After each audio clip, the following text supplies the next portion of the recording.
Es de reflexionarse que estamos viendo dos casos que le han dado un vuelco a este sexenio y que de parte del Estado mexicano no hay respuestas rápidas a instancias internacionales que en coadyuvancia con las mexicanas tratan de dilucidar dos asuntos.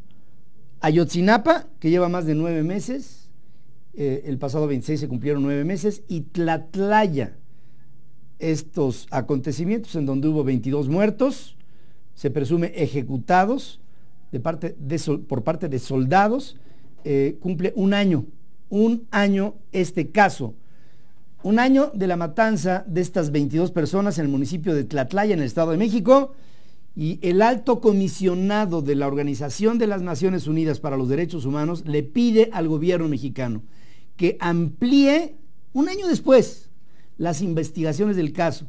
¿Y qué quiere decir ampliar las investigaciones del caso? Bueno, ir con los soldados que estuvieron ahí involucrados y cuestionarlos, hacer indagatorias, hacer un descargo de lo que todas las partes ahí involucradas tuvieron algo que ver en Tlatlaya.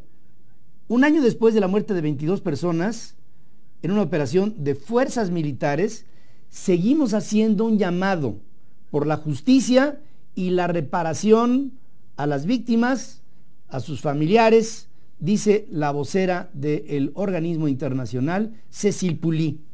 De acuerdo con la Comisión Nacional de los Derechos Humanos, al menos 12 de los 22 muertos fueron ejecutados extrajudicialmente cuando ya se habían rendido a los militares, dice Cécile Pouly.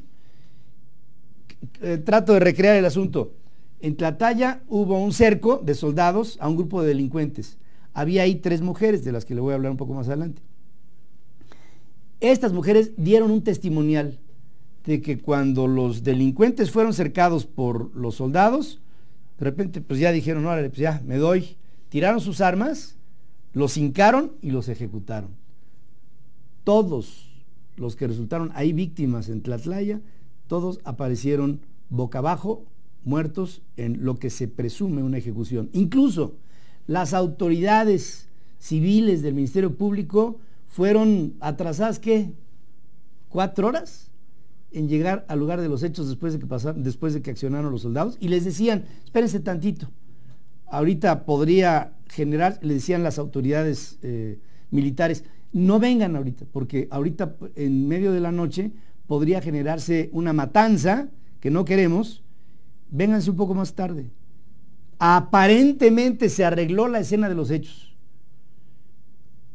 que es uno de los puntos pendientes que de organizaciones internacionales no van de acuerdo con las indagatorias y sobre todo con la lentitud con la que está actuando el gobierno mexicano, en donde se ve clarito que entre Gobernación y la Sedena hay puntos discordantes, en donde Gobernación, oye, tengo aquí esta presión, ¿no?, de parte de instancias internacionales, vamos a reaccionar, y el ejército dirá, no, este es un tema nuestro, es interno y no tenemos por qué comparecer ante ninguna autoridad internacional.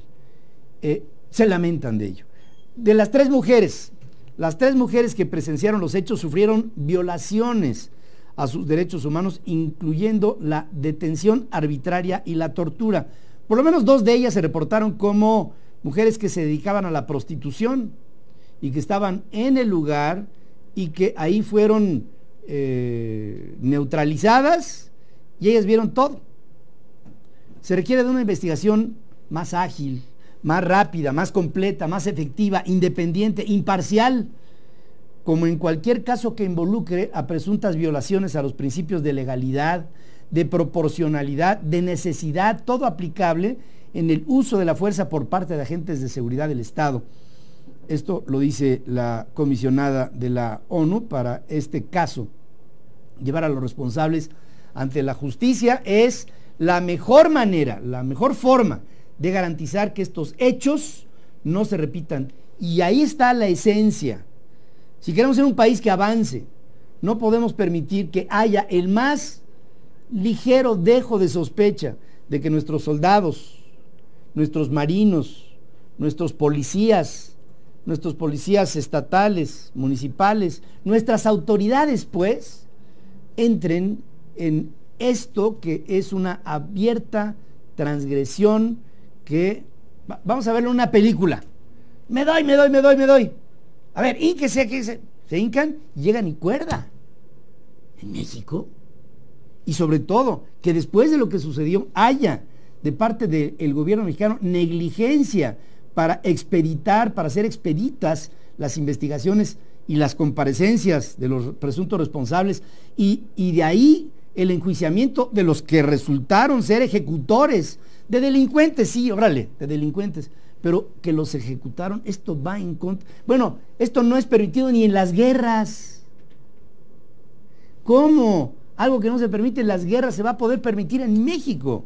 Llevar a los responsables ante la justicia es la mejor manera de garantizar que esto no pase otra vez. Por otro lado, la Comisión Nacional de los Derechos Humanos dijo que su recomendación para el caso Tlatlaya, que insisto, hoy cumple un año, que emitió en octubre pasado, ha sido parcialmente cumplida, o sea, no totalmente cumplida por las autoridades a las que se les ha hecho esta recomendación como destinatarias, o sea, al ejército. Se tienen por cumplidas las recomendaciones relativas a la averiguación previa por violación a los derechos humanos y a las conclusiones no acusatorias de la PGR en contra de sobrevivientes que fueron puestos en libertad. Quedan pendientes puntos relacionados con indemnización a los presuntos afectados o bien a sus deudos, atención médica, psicológica de las víctimas, determinación ministerial, administrativa de los responsables a la presunta violación de estos derechos inalienables. La Comisión Ejecutiva de Atención a Víctimas tiene registro de 43 víctimas, 22 directas, 21 indirectas por los hechos de Tlatlaya. 43 víctimas, ¿verdad? Otra vez. 43, parece un sino, ¿verdad? 43 víctimas en Tlatlaya, 22 directas, 21 indirectas por estos hechos que cumplen un año el día de hoy.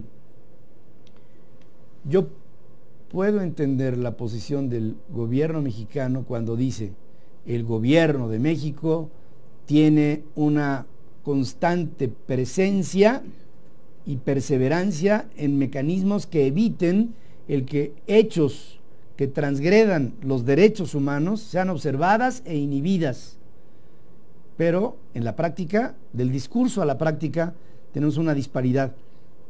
No sé si por negligencia, no sé si por incapacidad, por ineptitud, no sé si por las dos cosas.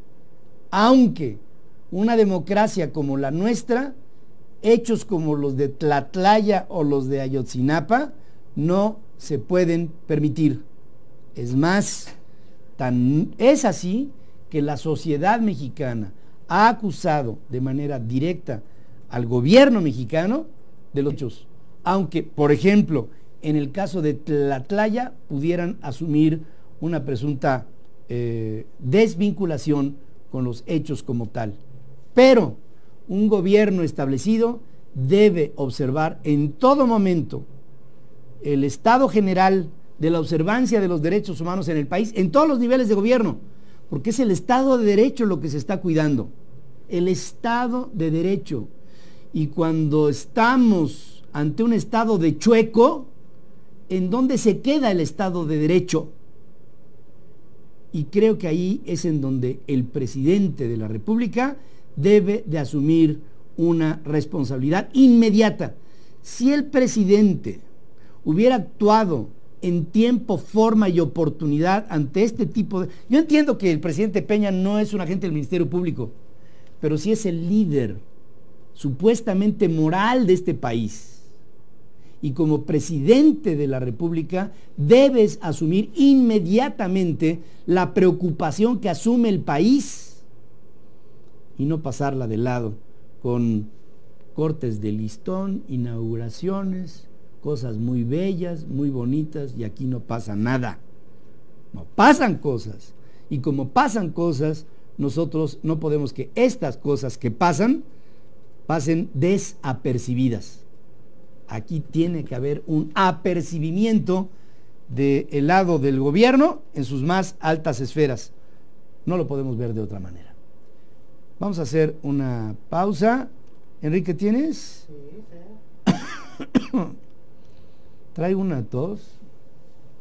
Jorge Martínez, increíble, Pedro, que a un año de la masacre en Tlatlaya, un organismo internacional pida que se amplíen investigaciones ante la incredulidad por lo que ha mostrado el gobierno corrupto de Peña Nieto y que todavía se solicite y no se exija. ¿Cómo ves? Pues lo veo fatal. Yo no podría permitir que una autoridad internacional cuestione a la capacidad de reacción de un gobierno. Ugol dice, por cosas como estas es por las que el pueblo está enojado. Pues claro que está enojado el pueblo mexicano. Un soldado está para defender a la nación y no para matar a su propio pueblo. ¿Qué concibe un niño de un soldado? ¿Cómo ve un niño a un soldado? Lo ve como garante de la seguridad, de su seguridad. Un soldado es un aval que este país tiene para que yo duerma en paz. Un soldado es representante de la institución más creíble de México. Un soldado es todo, es la patria. El uniforme que viste es la patria. El lábaro que defiende es la patria. Sus principios, sus valores resultan la patria. Eso es un soldado. Lucía Taveras, el gobierno no hace nada por esclarecer los asesinatos, solo le importa gastar millones en propiedades lujosas. Fíjense lo que opinamos, ¿eh? Mario Soto, Pedro, buen día. En México somos un país fallido en ese sentido. Aquí no se respeta nada en lo general, los derechos no existen. Osman Woolrich, es paradójico, la ONU señala y demanda, pero también apoya y encubre. Son parte de la conspiración, un show muy bien montado. Me lo dicen ustedes en las redes sociales. Gracias a todos por pasar aquí a nuestras formas de consulta. Yo les agradezco muchísimo a todo lo que nos comentan en el Twitter, a todo lo que nos comentan en el Facebook, a todo lo que nos comentan en nuestra página, en YouTube, en todos lados. Gracias por estar aquí con nosotros esta mañana y siempre. Hacemos un corte y regreso para lo importante.